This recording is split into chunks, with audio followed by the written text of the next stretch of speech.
Ladies and gentlemen, good afternoon. I would like to thank Dr. Diana Strassman, editor of the Journal of Feminist Economics and senior research fellow at the Center for the Study of Cultures here at Rice, for bringing Dr. Sen to Houston. In addition to Dr. Sen's talk today here at the Baker Institute, he has given a presidential lecture series address on gender, politics, and culture last night. And before he leaves, he will meet with scholars in women and gender studies and also with faculty, establishing a culturally sensitive global studies program here at Rice University. We're working you very hard, Dr. Sen, there's no question about it. I must tell you that it was one of my great delights for myself and my spouse and even our daughter. We were part of the Rice University Cambridge Trinity College Exchange program several years ago, in which Dr. Sen and his charming wife hosted us. And I know we cannot compete with the high table of the master of Trinity College, not only the food, but especially the wines. The cave of Trinity College is renowned, but I'm sure we're exposing you to good Texas barbecue beef and other things that we're rather good up here. In any case, Dr. Sen's visit, none of this would be possible without the hard work and consideration of Dr. Strassman, who will introduce our distinguished speakers. You do have written Q&A cards. I do urge you to fill those out, and Dr. Strassman will then field those questions later. Dr. Strassman.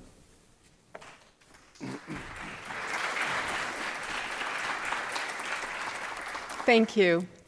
It is my great pleasure to introduce Amartya Sen to you today. Professor Sen is speaking to us on globalization and democracy, a topic very much in the news, always. And it's a subject upon which he is quite an expert. His recent book, Development is Freedom, has been so acclaimed that it has been translated into 30 languages and even into a comic book version. For his path-breaking contributions to economics, Amartya Sen won the Nobel Prize in Economics in 1998. As both a philosopher and an economist, he has contributed to many fields of economics, philosophy, political thought. He is currently Master of Trinity College at Cambridge University. He's also served on the faculties of Harvard, Oxford, Delhi University, and the London School of Economics. And this January in 2004, he will be returning to Harvard University as Lamont University professor. Sen has also served as the president of many prestigious societies, some of which include the American Economic Association, the Econometric Society, the Indian Economic Association, and the International Economic Association. He's also been the honorary president of Oxfam, and he is now its honorary advisor. In addition, as I mentioned last night, I am especially pleased to mention that Amartya Sen is a founding member of the International Association for Feminist Economics, and since its beginning, he has been a member of the editorial board of the journal Feminist Economics. In fact, Feminist Economics has just published a double special issue on Amartya Sen's work entitled The Work and Ideas of Amartya Sen, A Gender Perspective. And for those of you who are members of the Rice community, this is available to you online. But if anybody is interested in a copy, that could be arranged. Since Professor Sen's talk here today is at the Baker Institute, I'd like to just say a few words about his contribution to political thought. Beginning with his illuminating work in the field of social choice, Sen has pushed economics to move beyond a disciplinary self-conception that tries to separate economics from the political. He has shown that the enhancement of human capabilities, the core feature of economic well-being, requires that people have voice in political and social life. Democracy, in short, not only matters, but is critical to improving economic well-being.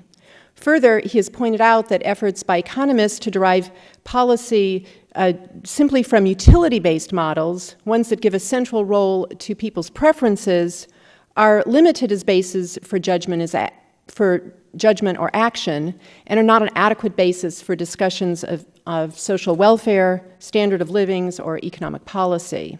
He writes, "There are good grounds for arguing that a person's capability failure may well be judged not on the metric of how upset he is about it, but by the extent of the capability failure itself. If a person is unable to get the nourishment he or she needs, or is unable to lead a normal life due to some handicap, that failure is itself important and not made important only because he or she incurs dissatisfaction or disutility from that failure." 20 years ago, in his book, Resources, Values, and Development, Sen called attention to the grave tragedy of the disproportionate undernourishment of children, the sharper undernourishment of the female children in distress situations, and the unusual morbidity of women around the world.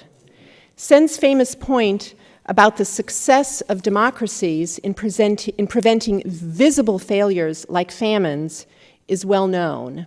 However, his larger point is that democracies still face insidious problems. Sen has called attention to the hidden deprivations that lead to premature death, particularly among children and women, which he argues stem from their differing opportunities to develop their capabilities and express their voice in family and public decision-making.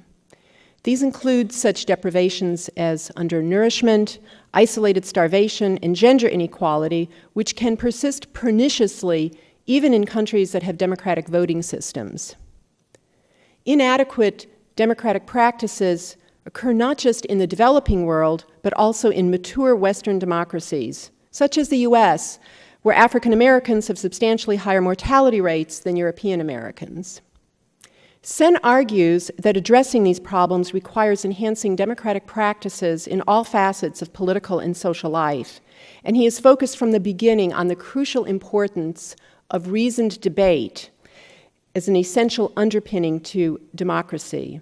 And he moves far beyond the superficial trappings of democracy in the form of ballots and election procedures, and instead calls for a deeper understanding of the demands of democracy in the broader perspective of public reasoning in considering what is required for people to have a meaningful voice in their personal, political, and economic lives, and especially what is required to give equal capability for public participation to all people.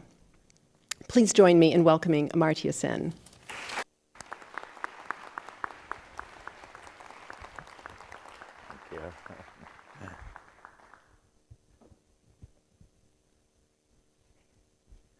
Well, I'm very grateful to have the opportunity of speaking here today, and so like to thank also, both the Rice University as well as the Baker Institute here for inviting me today, and I thank Dr. Derijan. As he mentioned, I've known him from before, and it's wonderful to see him again and to be back here, and of course, Diana Strassman is an old friend, has been very kind in introducing me, so I won't go on protesting about that, but just say how glad I am to be here and to be among friends. This was, unlike yesterday's talk, which had a script and so on, today hasn't got one, as you can see, there isn't. And the idea is partly I will talk about a couple of issues and then leave time for discussion, and indeed the discussion format may be the right one to do. But I thought in the general title that we chose, Globalism and Democracy, that I might highlight three distinct problems and comment on them briefly. The first is the question that if one talks about the global reference in the context of democracy, the question is often raised as to whether we're not trying to impose what is a quintessentially Western way of thinking about political governance and organization onto a world which is diverse and different, so that some people take the form of, put the point in the form of saying that you can't really impose democracy on countries. And the other more general point is to say that you mustn't think of the same political format for different parts of the world. You have to be sensitive to the cultural differences involved. So that's one line of question which I think is worth discussing, briefly, I might say. The second is the question, the skepticism that one has whenever the word global is mentioned with democracy. For democracy, you need a kind of format. You need a format like a parliament or an assembly or a House of Representatives and a Senate and an election within the nation and so on. There is no corresponding setup for the world as a whole. So the idea of a global democracy seems like a kind of confusion, to put it most brutally, or to put it more gently, that some kind of an imaginative, height of imaginative expression of hope rather than anything that shows indication of the maturity of experience or feasibility. So that's the second question. And the third is, if somehow we go over those two problems and regard that in some sense global democracy may be the appropriate thing to think about, then what are the kind of issues that such a global democratic format might try to address? After all, national democracy is concerned with such things as election of presidents or prime ministers, election of assemblies or parliaments or senates. It's concerned with upholding the national rule of law and so on. What could possibly the democratic reference be in a global context? So I don't think any of these are easy questions to address, and so I think I will regard that's to be a sufficient agenda and move briefly to comment on each of these a little bit. So the first question, here I think there is an odd contrast that's grown not so much between the East and West, which used to be the British imperial way of thinking about it, or North and South, which is the French imperial way of thinking about it, and it's the victory of the French culture that North and South is the international term that has won, and that really goes from Paris down to Africa, rather than going from London onto India. And it has that particular contrast between the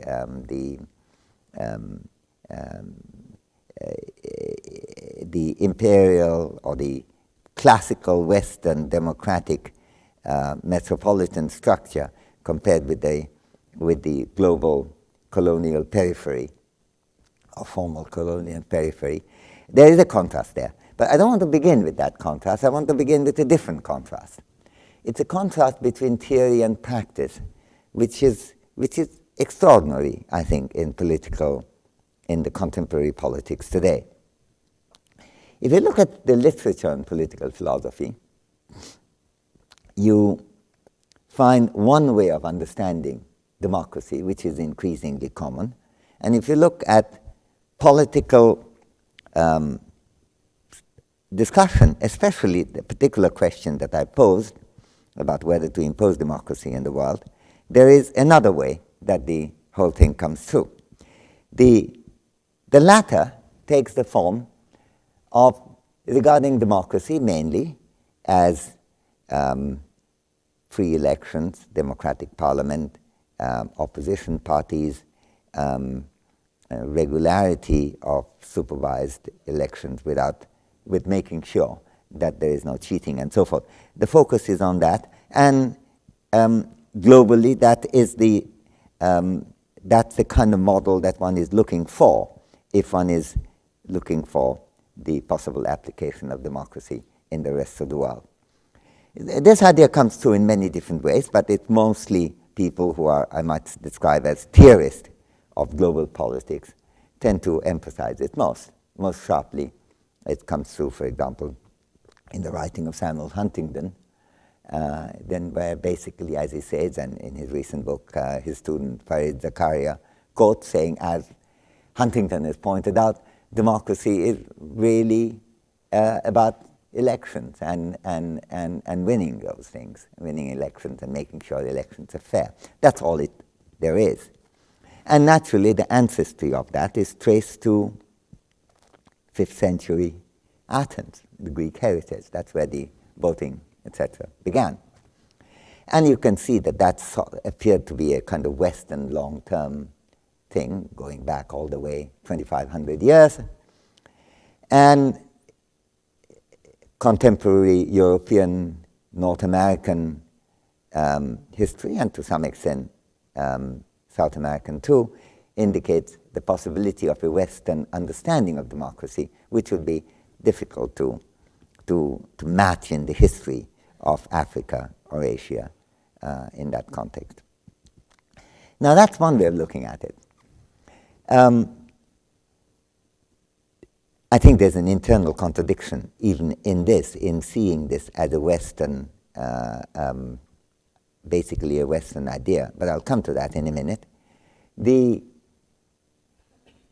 In political philosophy, if you look for that, you'd be sorely disappointed to find that. That's an extraordinarily old-fashioned view. If you regard basically the major movement that's occurred in political philosophy over the last 30 years and some more, beginning with John Rawls's theory of justice, sees democracy as exercise of public reason. And whether you're looking at Rawlsian analysis or the whole lot of discussion that followed, whether look at Dworkin, Josh Cohen, you look at Amy Gutman, Dennis Thompson, there again and again discussion about what public reasoning is and how different groups can help a group could conduct a reasoning about how public affairs should be conducted, to be carried out, and of course put those results of those discussions through. Now, I think there's no contradiction between those two, but there's a massive difference in emphasis. Now, we know, of course, the idea that election alone is what democracy is about would be a very peculiar view, in fact, if to think about. I mean, Saddam Hussein won in referendum not long before the present crisis happened. Soviet leaders have won many elections, one after another, and even though the possibility of voting differently might have been regarded as dangerous by people, these are not violations of rights in the sense that people have been actually forced physically to vote in some way. But you are in a situation where the combination of fear of public discussion, of fear of expressing heterodox views, or the lack of knowledge about what could be changed and how, and lack of knowledge is what's going on, has created a situation where voting without public discussion, even without force, can produce a gigantic majority for authoritarian governmental positions. So I think just election standing for democracy, the purely Huntington view, would be very difficult to sustain. Now, which way do we go? Now, if you go the Rawlsian route, it's really about how public discussion could be carried out.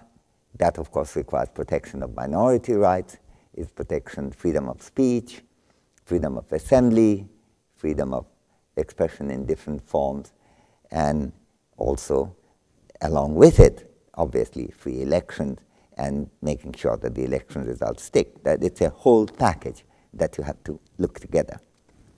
Now, if you look at the ancestry of that package, well, first of all, it's not just Athens you're looking at. You're looking at a variety of places where public discussion of this kind has occurred. Let me begin with just before going into a kind of slight global discussion, let me begin with a very minor point. Suppose you want to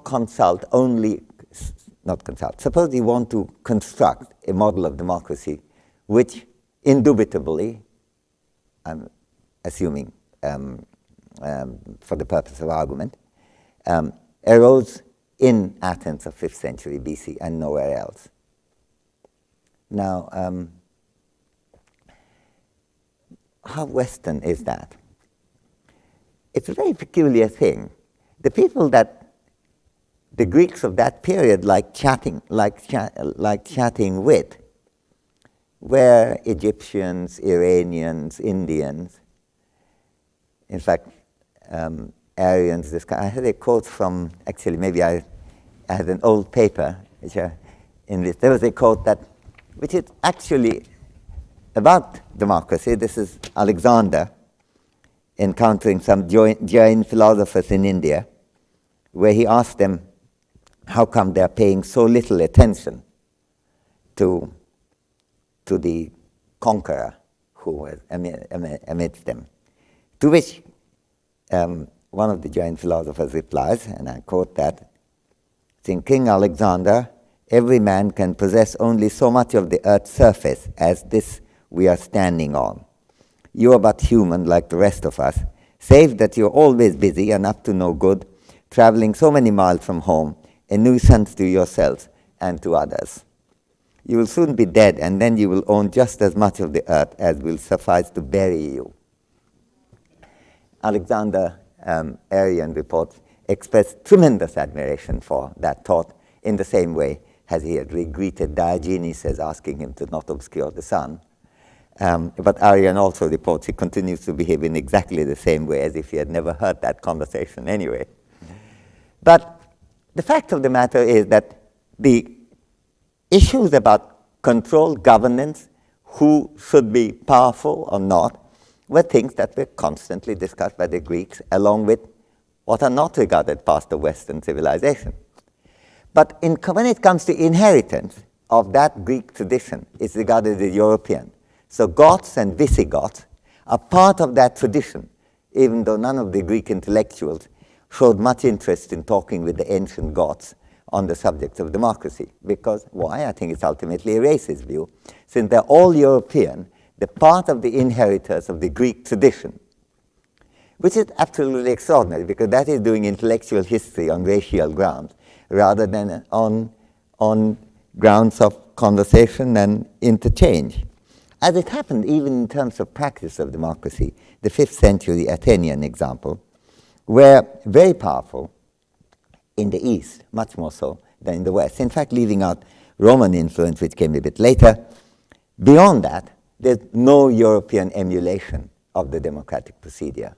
Whereas in Iran, like Susa, which had for 300 years magistrates who were elected, it had a powerful influence on local governments in India. There's a lot of discussion of that in Bactria. There's an enormous influence. So that the idea that had this been all, the Greek essence, that would have made it European is, I don't think, just true. Secondly, while Athens was a great model of public discussion, certainly was, that wasn't unique in any way. We now, of course, think about the importance of public discussion now in terms of a history that goes from there to the Italian city republics of 11th century, then, Montesquieu and Marsilius of Padua and so on all the way, and then Magna Carta, and then come to the present thing. But that's a Western history, not so much because it's the only history that exists on the subject. I would claim the first international conferences to discuss different points of view and to resolve them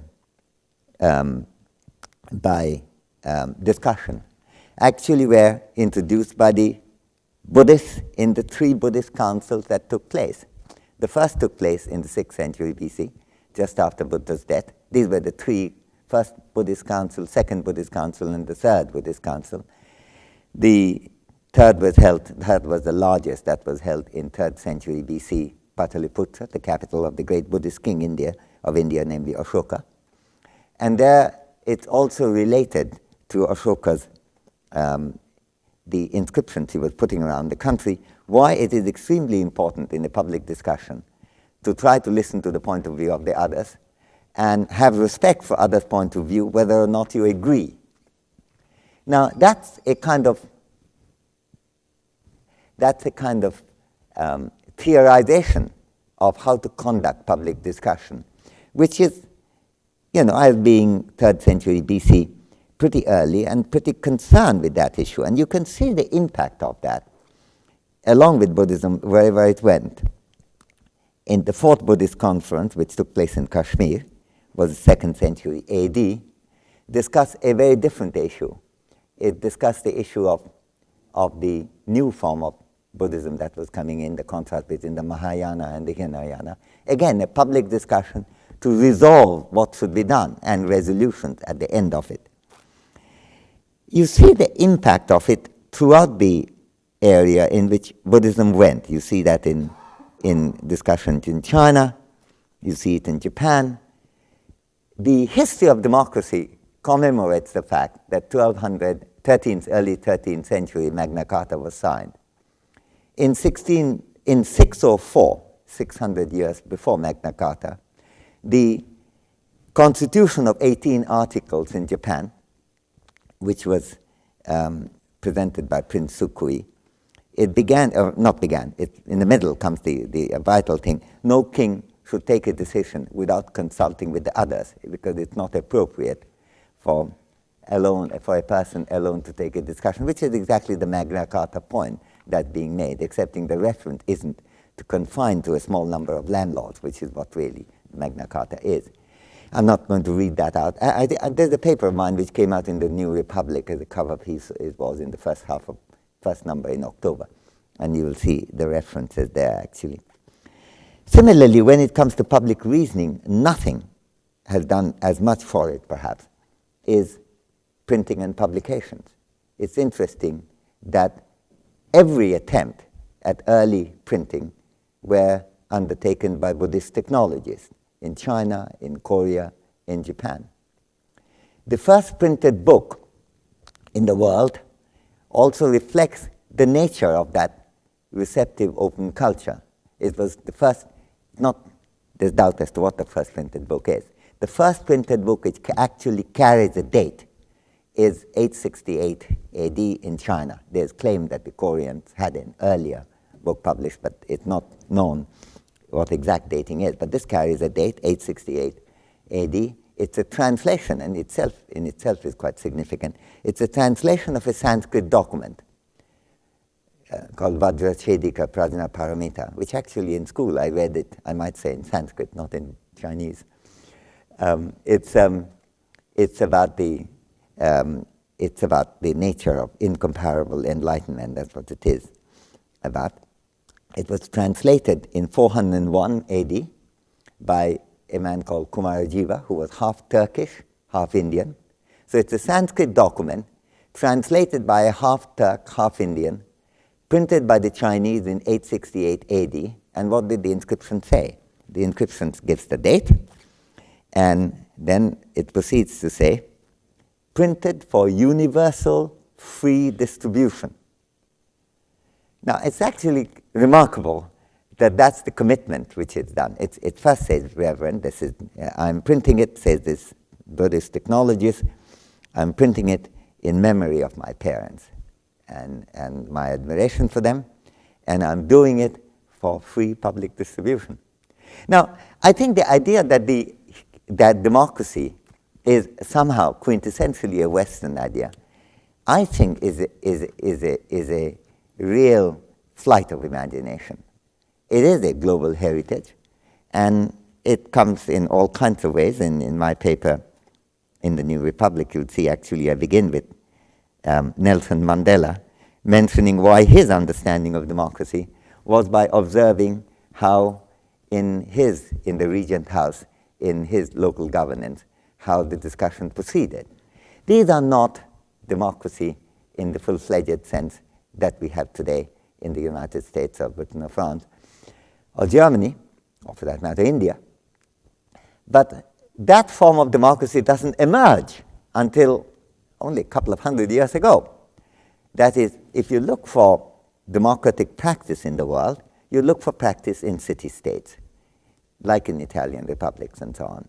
And that, of course, is what you also see. I mean, insofar as there are city-state governance or local governance, you see them plentifully in India too. One of the interesting things to recollect is that when India became independent, there was a big debate as to whether the Indian constitution should be based on these local governance rules, because these are Indian and these were village republic. And the famous of the Indian constitution, particularly its leader, Dr. Ambedkar, he wrote giving credit where it's due and saying it would be a dreadful mistake to base Indian constitution on Indian history of democracy, because these are local, and as he put it, it encourages sectarianism and localism, which must be avoided in a national democracy. And then within brackets, he put it, saying, the village republics in India has been, in my personal opinion, the ruination of India. Now, the point, whether or not that is correct, certainly the idea of constructing an Indian republic or the Indian democratic system based on that ancient thought would be just as absurd as it would have been in 1776 to construct the Constitution of the United States on the basis of the 5th century Athenian city republic. It would just make no sense. But to forget a half of world history, or actually more than half of world history, in the context of making a claim that democracy is quintessentially Western thought, I think is a great mistake. That's my response to the first question, so I turn to the second. The second is, what can democracy do? Again, I think the distinction between public reasoning and full-fledged electoral democracy with public reasoning is very important here. If you regard it to be public reasoning, then you ask question, is there enough democracy in the country? And the question or not. It's legitimate to ask. India happened to have a democratic system. It has elections. It has relatively free speech. The newspapers are free. People can print what they like. You can abuse the prime minister and the president. But you will be protected by the Supreme Court. But the fact is that people would still say that democracy is inadequate in India. That's not a statement about the rules governing democracy. It is a statement about the way democracy is practiced. And there you have to see whether it being able to bring in the participation of all groups. A question that you could ask here too, what is the low level of participation of African Americans due to? It has connection even with differences in achievement. Diana mentioned that I discussed how the African American chances of survival are lower than that of the American whites. But on top of that, I also show in Development as Freedom that the chances of living to a mature age is lower for African Americans, despite coming from the richest country in the world, than it is for the Indians and the Chinese and a great many other people in the world. The comparison is not an internal one only, it's a global one. So I think the question is raised is, can democracy be practiced better? That issue comes up here too. Is there enough dissent? Is there enough freedom when you regard that the government is making a mistake? Is the media such that you would find it easy to make that critique? And similarly, if a monstrosity like happened in Gujarat happens, as happened last year, in which there was a religious targeting against Muslims by fundamentalist Hindu groups, can democracy deal with it? Now, I would say to some extent, it doesn't come out too badly for democracy, because even though the Gujarat election was won on the basis of the hype, in the 4 elections that followed, the Hindu political party actually lost all 4 of them. In 3 of them, they were not in office, but their percentage vote didn't go up, went down.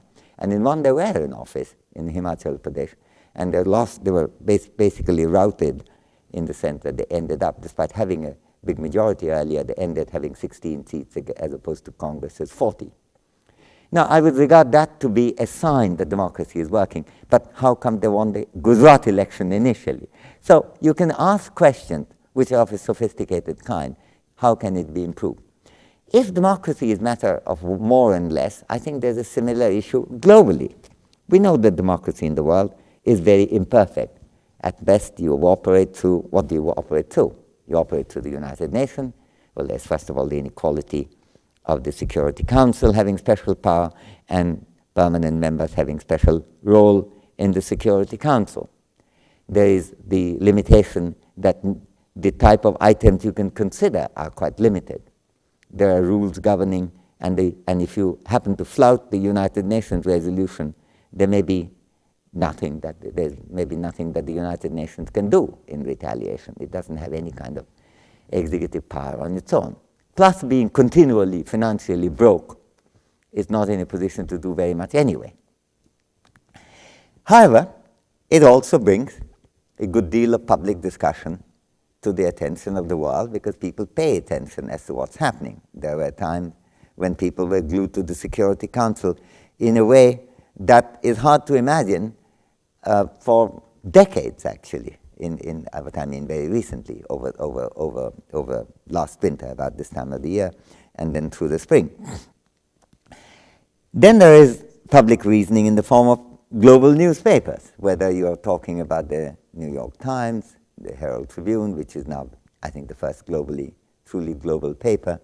I can fly from London to Tokyo and read the next morning the same paper, or fly from there to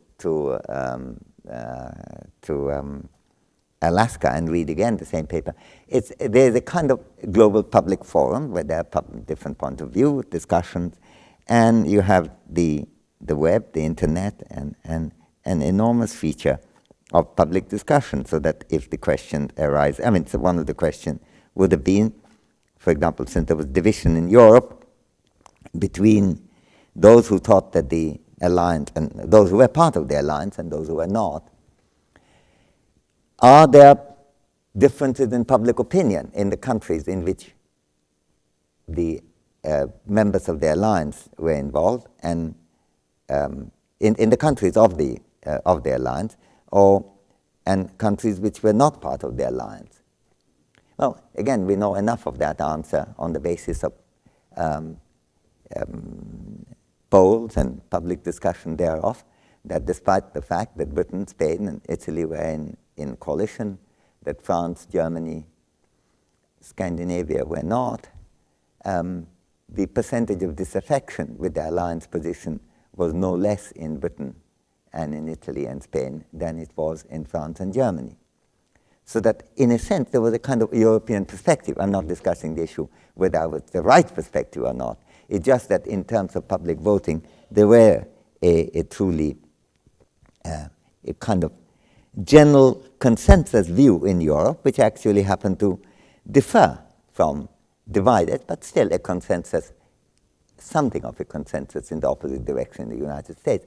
There is something to discuss in that. That's the subject matter for what I would say global democracy. The idea that you can't begin to think about democracy until you have got a world parliament with upper house and lower house and rules governing the president of the world, I think is a mistake. It's again the same mistake with which I began, pointing which I began. I think it's the Huntington view that democracy is about election. Democracy is about public discussion.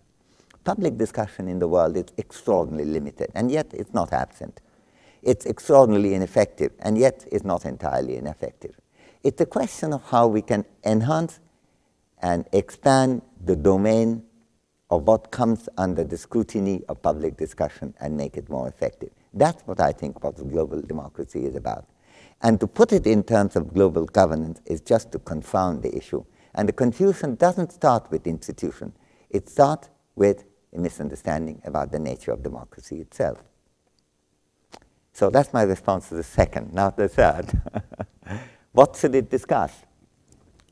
Well, I think there are many things. Obviously, there are political issues of the kind we are dealing with in Iraq and so on today. There are issues dealing with the balance of power in the world. There are issues which have caused so much discussion recently, like globalization, pro and anti. Now, can one benefit at all from having more public discussion about what the globalization debates are about? I think one could. I think the globalization debates have got completely off the rail, in my judgment, by not concentrating on the right issue, on both sides. On one side, there had been this claim that globalization has benefited the rich countries as well as the poor countries. And therefore, those who are opposed to globalization are really opposed to the interests of the rich countries as well as the interests of the poor countries. And that could not be right. That's a kind of hard-nosed position that you find sometimes stated in the Economist or the op-ed articles, sometimes in Financial Times and so on. Wall Street Journal, certainly.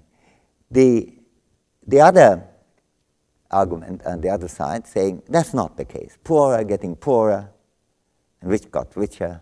It's not true that globalization has improved the position of all.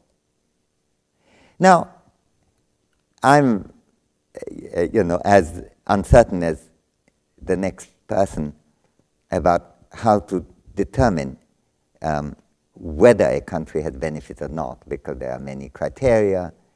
I like using criteria that relates to individual lives and freedoms rather than global statistics of the nation like GNP per capita.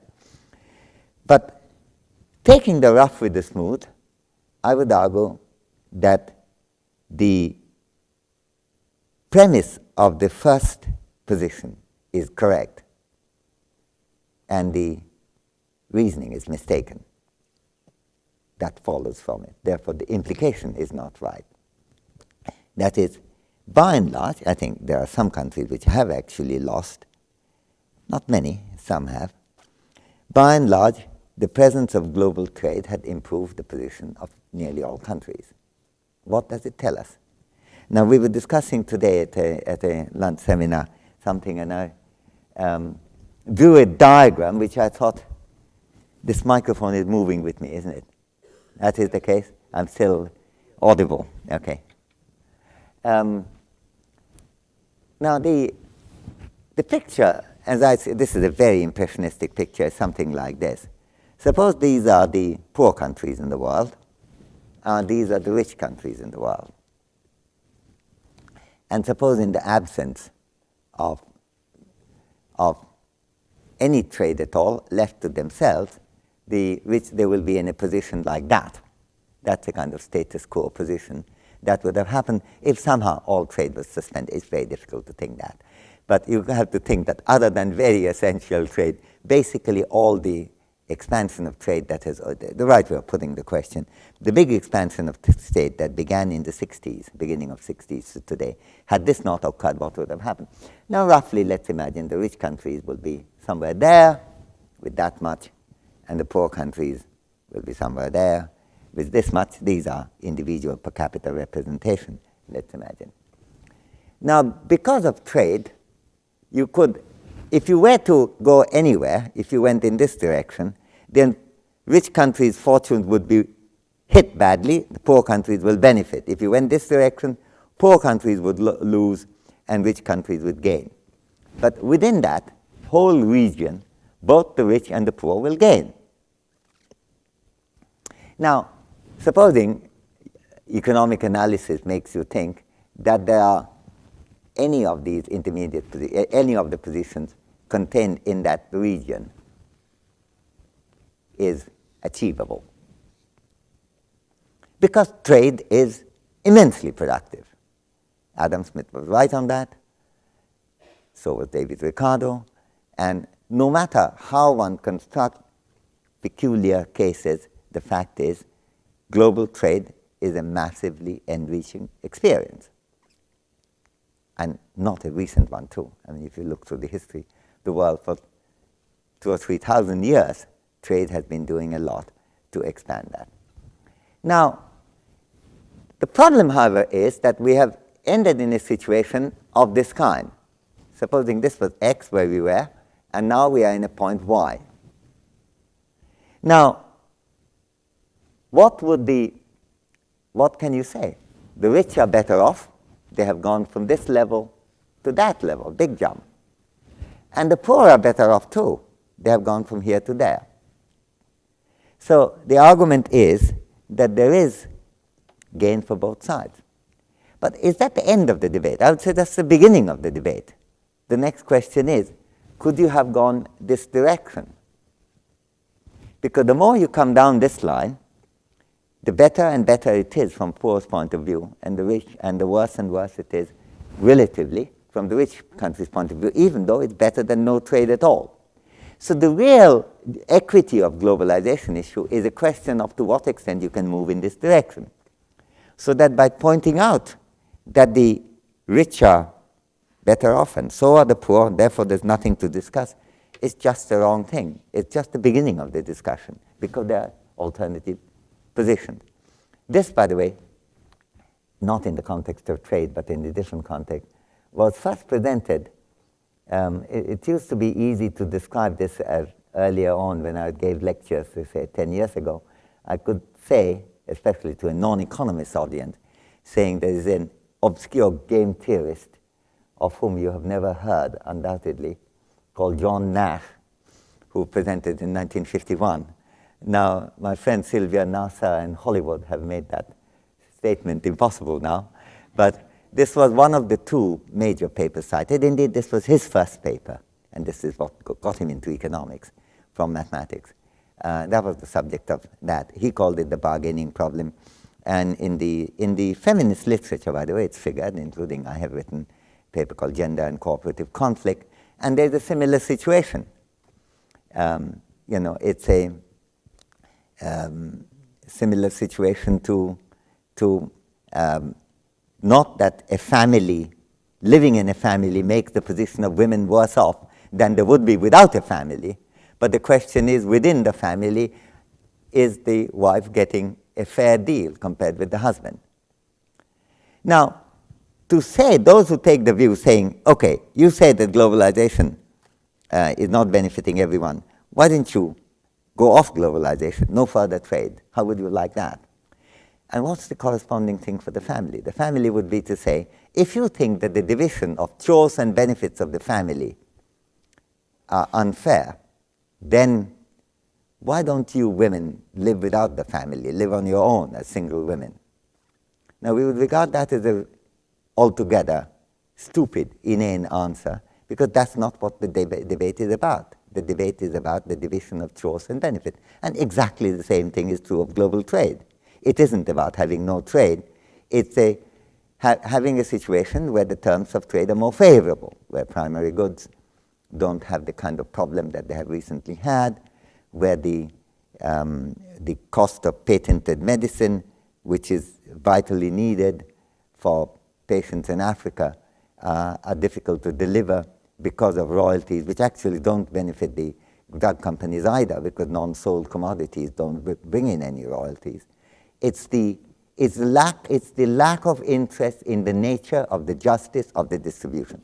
Now, that's just one example of the kind of issue that a global democratic confrontation could discuss. And for that, you don't need a global parliament. You need discussion, not just people going and protesting in Genoa and Seattle, but also in public forums as to what the debate is really about. We had an oddity that in Genoa, that there were protesters protesting about the unfair deal of the poorer countries, carrying placards which indicated that the poor are getting poorer, which is not true. You get a kind of half economic response, which is to say that's not true, the poor are getting richer too, which is also true. But the basic issue of equity of distribution wasn't really addressed.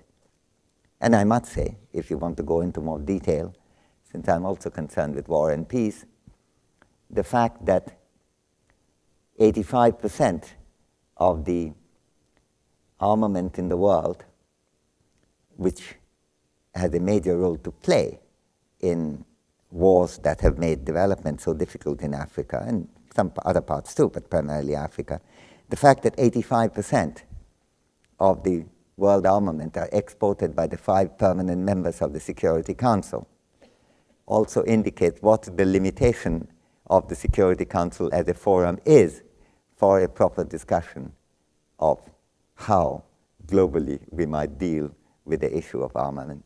So there is plenty of things to discuss, and they're not necessarily best discussable in the Security Council, even in the United Nations. I think General Assembly has some promise, but if communication and public reasoning is the center part of democracy, then there's a whole forum. I think that's where I'm going to stop. Thank you.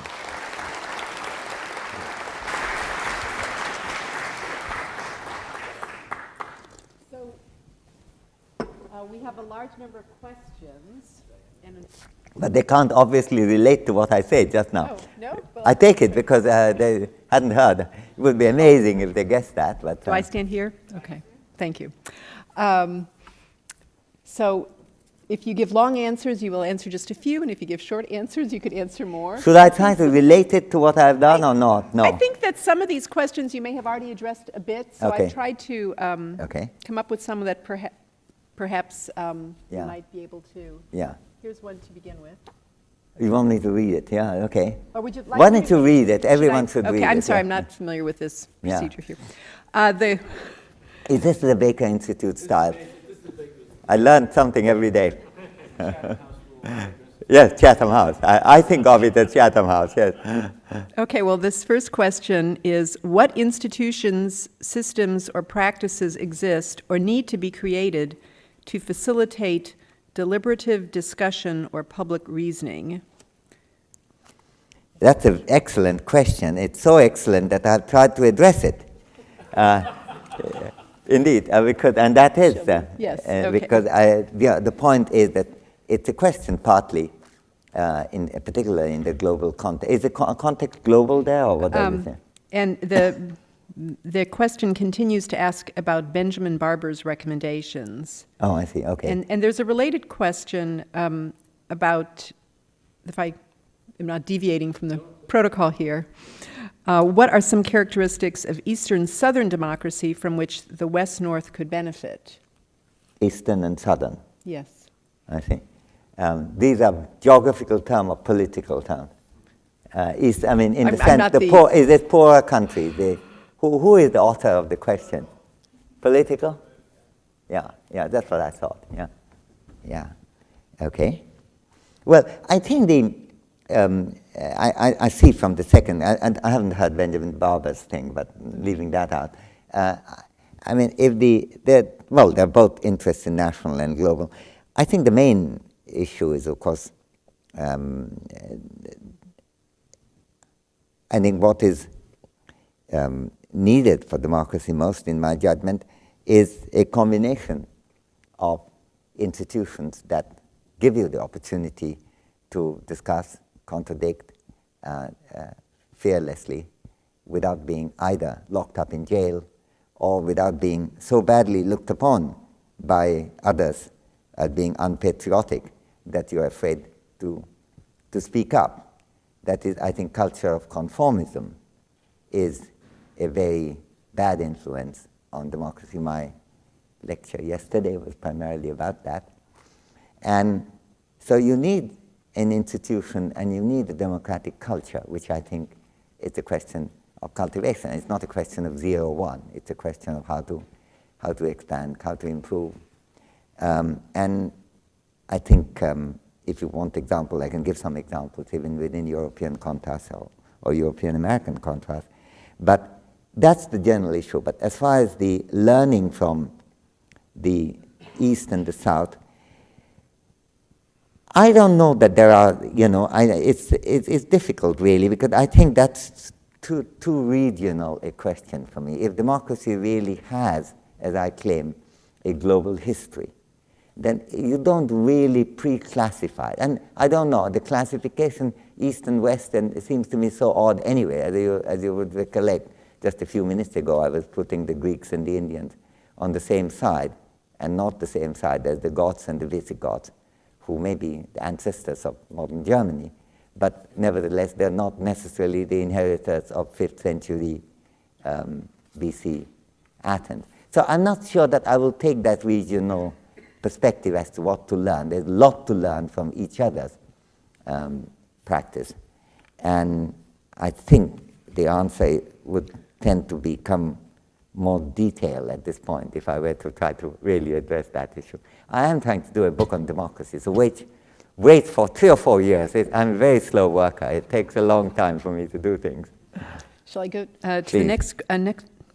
The next question is democracy always the correct answer for modernization in third world countries? Now, actually, that's an interesting question because it seems to regard that modernization is the primary virtue, and democracy would be justified implicitly, I think, if and only if it ends up promoting modernization. I think if one takes democracy seriously, then one would like to know whether modernization, and in what sense, is the right answer, and that has to emerge from democracy. And if it turned out that a particular form of modernization is not what is democratically preferred, then that would be not a bad mark against democracy, but a bad mark against that form of modernization. That's the way I tend to look at it. However, I would say that there are 2 points in which the answer could be yes without taking this political issue into account. One is that even though the history of democracy goes back a long time, its manifestation in the world today is really post-18th century, in fact. The subject in which I spent half my life, social choice theory, which is really theory of democracy, mathematical theory of democracy, that were the earliest contributors were French mathematicians like Condorcet and Borda. There's a whole distinguished lot of people writing on it, including Reverend Dodson, whom you might know as Lewis Carroll. That was his real name, Dodson. He wrote on that, and there's a long history. But nevertheless, the actual experience of democratic countries, how it works, how it doesn't, what difficulties are in America, in Europe, I think is part of modern experience. So I don't think there's anything wrong in trying to learn from the experience of modern democracies across the world as to what could be done. I would say that there is a connection there. And democracy, in that sense, is not only a way in which modernization in the form of public accountability can proceed, but also there's a kind of symbiotic relationship in it, namely that for more democracy, you would need modernization of certain institutions, and for modernization of those institutions, you also need democracy. I think that would be one connection. The other is that, by and large, if you look for ideas like, say, secularism, which is often taught as a modern idea, it's not entirely modern, as I try to discuss in the same paper, actually, that people like, there were people who wrote about secularism, the need for the state to be neutral, not least by the Mughal Emperor Akbar in India, theorized on the need why the state should be, even though he was himself a Muslim, as to why it was the responsibility of the state not to take a position between the different religions. And indeed, between 1590 and 1602, he was writing on the subject incessantly. And if I may be somewhat of an Indian chauvinist at that moment, I might mention, while this was going on in during that period, Giardino Bruno was burnt at the stake in Rome for heresy. So I think there is a long history, and it's not just the Western history. But the fact is that the practice of secularism, nevertheless, is immensely influenced by particularly French and American experience. And there is a great deal to be learned from that, and democracy is intimately, symbiotically connected with that. So another question. Please comment on the proliferation of nations, often ethnically homogeneous, which seems to be a current trend, and how this trend affects efforts to create global democracy. I've not followed the question. Can you explain? Or you want to read it Well, no, again? no, it's not my question. No, I know, but read it. Huh? I thought think you were. I think the question is that there's a proliferation of ethnically homogeneous nations, and proliferation of ethnically homogeneous nations. Homogeneous nations, and how does this trend affect efforts to create global democracy? We can go on to another question. We can ask the author. Is the author here? Author. Yeah. Yeah. Well, give me examples of ethnically homogeneous.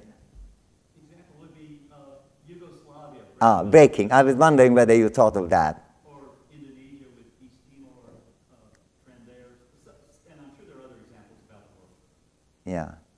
Yeah. East Timor I wouldn't put quite the same way, in the sense that, that's a very special, there's a question of whether that was a colonial territory or not. It wasn't just in ethnicity different.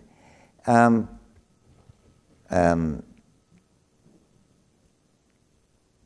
think Yugoslavia is the example, really, but I don't know that this is a trend in the world.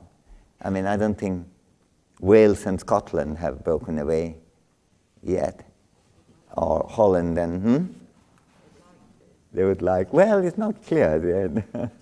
In fact, even the devolved situation seemed to get extraordinarily few people in the polls. Pardon?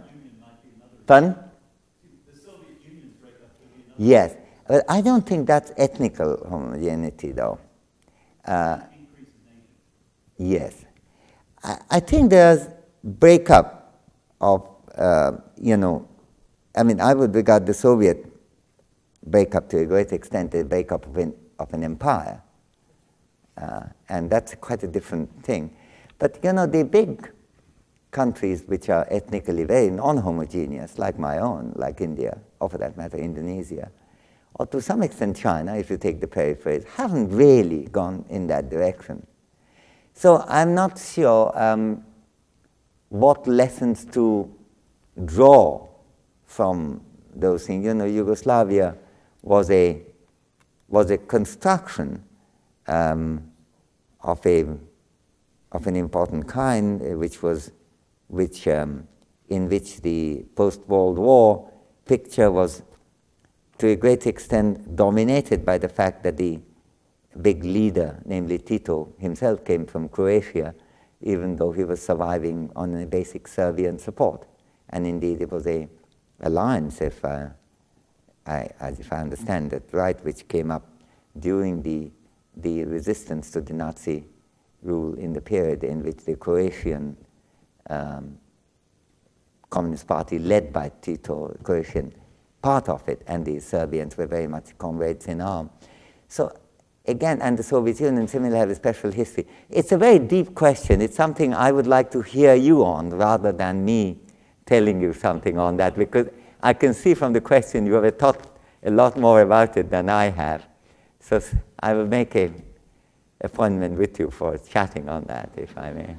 I really can't say anything much on that. I haven't really. Another question.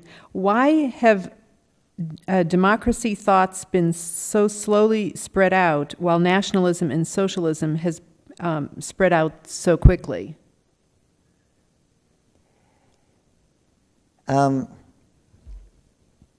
Is that actually true? I think when as the war ended, the Second World War, I mean, I think the basic rhetoric was very much a post-colonial democratic world. Even to the 50s and 60s, I remember visiting Kampala in Uganda in '63, nothing being as much discussed as the future of democracy in Africa. As it happened, of course, they had misfortune of Idi Amin coming the year after that. Half the people I dined with, and this is a meeting of journalists, half the people I dined with within 2 years were dead. But the rhetoric of democracy was a very powerful one. After all, the first thing that the UN did, almost the first thing, is the Universal Declaration of Human Rights in 1948, which is part, if you take the public reasoning of democracy, which, as John Rawls rightly discusses, includes the protection of rights and liberties, then that was very much a central issue. And I think socialism, it had an enormous appeal at one stage. At some level of rhetoric, it's not obvious in what sense there was a socialism defined in terms of state ownership, there was socialism defined in other ways. India, the term socialism was a very strongly used word, and yet to say that India was a socialist country in any sense would be extraordinary, where half the population remained illiterate. If there was anything that, even with their worst excesses, that the Soviet Union and Vietnam and Cuba did, it was to have basic education across and basic public health care. India had neither of them. And most countries which had one form or another of socialist this or socialist that did not. So I think there was a more rhetorical unity than a conceptual unity.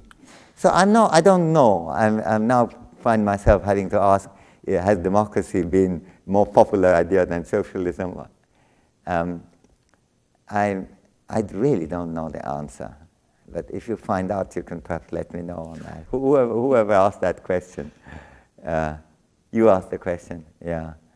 I don't really know the answer. What do you think? I think that socialism actually impacts faster, and somehow it becomes a movement very quickly after Where democracy is not a movement in that sense. That's a possible answer. Okay. Next question. According to you, what is the ideal mode of democracy, considering most democracies, like India, have customized the democratic system? Customized. Customized. What does that mean? Perhaps the author of the question would like to... go ahead. Yeah. What is customized? What I meant was, you mentioned that India has an imperfect democracy. So Yes. I would like to know what you... Regarded the perfect democracy. Yes. Yeah. Like the So ideal. customized meaning sort of limited form. They sell it. They call it the best thing.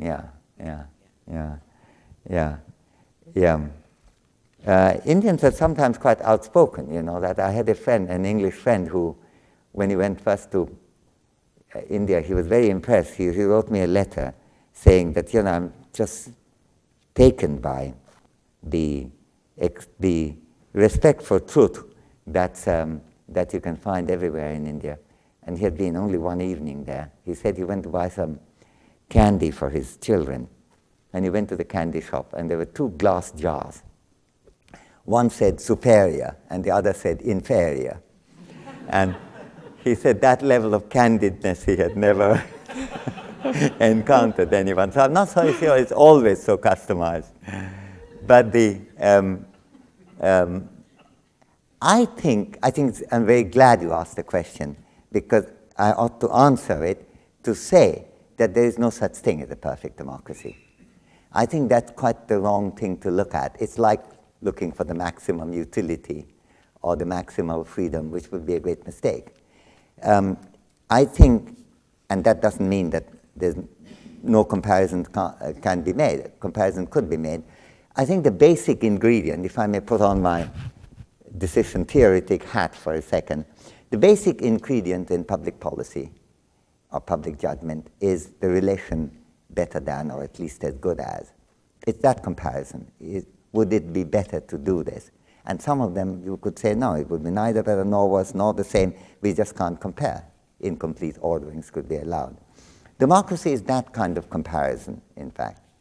That subject, since it's the subject matter of social choice theory, is also much theorized about.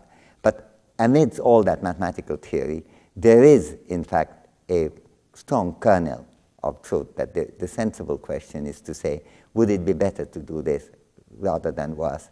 And not what is the perfect form of democracy. And if I think that the Indian democracy is imperfect, I believe the US democracy is imperfect too. So is the British democracy. And I can even discuss in what respects one might. One of the things I tried to do in my book, In Development as Freedom, is to argue that there is no ideal country from which you can learn. But there are some lessons to learn from each of them, no, not every one of them, but from most of these countries. And there are things that are dramatically better in one place than in others. That is and I give examples of that, what to learn from East Asia, what to learn from Europe, what to learn from the United States, what to learn even from India, and so on.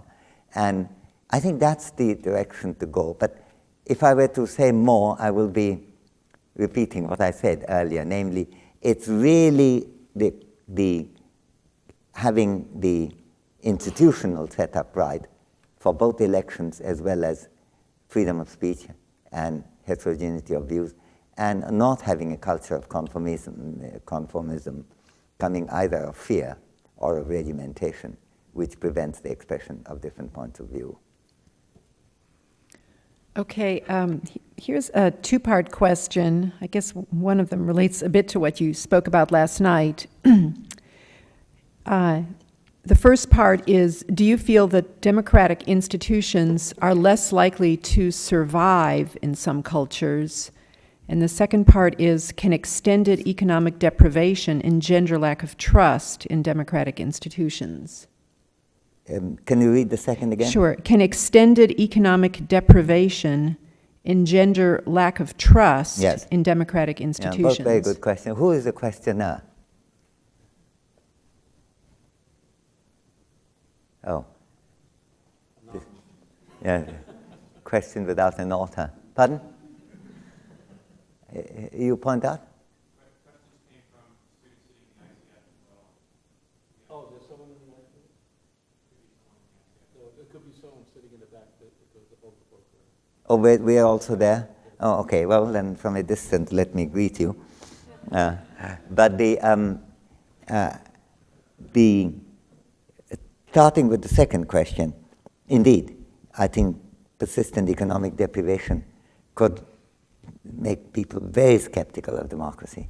And unfortunately, to some extent, this has happened in my own country. You go from discussion to discussion, you always hear grumble about how democracy is a very bad form of government. Now, happily, this is not usually translated into any kind of electoral action. This is letting the steam off, and that's a good thing to do.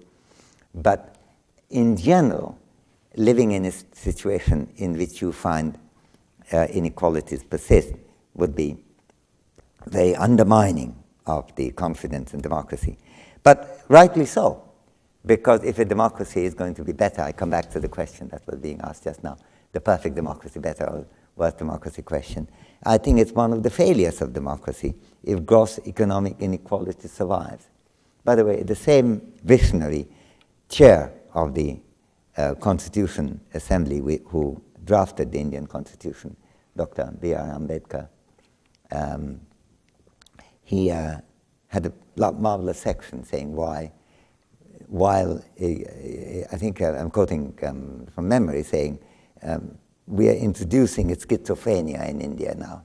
Namely, at the level of politics there will be equality, but at the level of economics there is this massive inequality. And unless the latter is addressed, the former ultimately would be also undermined. So it's quite a prophetic statement made more than 50 years ago. So I think that is absolutely right, and it's the part of the job of democracy to make sure that the voice of the underdogs get more attention. That's one of the ways of judging the success of democracy. The first question I did follow, but I've now forgotten. What was that? The first part? The first part of the question was, do you feel that democratic institutions are less likely to survive in some cultures? Yes. No, I don't actually. I don't believe in the. I believe culture is extraordinarily important, but as I discussed in yesterday's talk, cultural categorizations are often not only mistaken, but sometimes even vulgar. And in fact, there are very few cultures in the world that I know of, in fact I know of none, in which one form or another the issue of social discussion and social engagement have not actually figured in some particular form. There's always the question as to who to include. In the Indian context where I was mentioning about village republics and so on, but there is always the exclusion of the underdogs of society. And so the debate has been typically of the domain of participation rather than the importance of participation itself. And I would therefore say that I don't think what we are looking at is a hostility from any culture, but a need for political engagement or towards inclusiveness, which is, I think, the really important thing. So, yes, culture of conformism is anti-democratic, but I don't think any country is destined to have a culture of conformism. There's a long history of non-conformism in practically every culture that we can think of, even though the history have moved so radically that we don't often recognize how heterodox it might have been. And one of the ones, which again in the New Republic piece I go into this, in the Islamic Arabic societies are often characterized as being very authoritarian. On the other hand, in terms of the history of tolerance there is just massive, not only the tolerance of Jews in positions of great authority. After all, Maimonides, when he found in 12th century Europe an intolerable place, he did go first to Morocco and then to Cairo, and became a valued member of the court of Emperor Saladin, who was a true Muslim and indeed fought in the Crusades against Richard the Lionheart. But so that I think if you look at the important thing is, and that is a real question, why should an Arab Muslim fundamentalist today take more pride in the intolerant part of the culture rather than the tolerant part of their heritage, which is also part of their heritage? And I know that you were in Indonesia recently.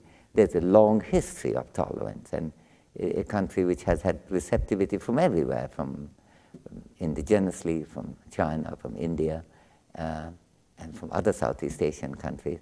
And if extremism and intolerance is cultivated, the response of it is not to say become Western and tolerant, but to remember the long history of your own tradition of tolerance.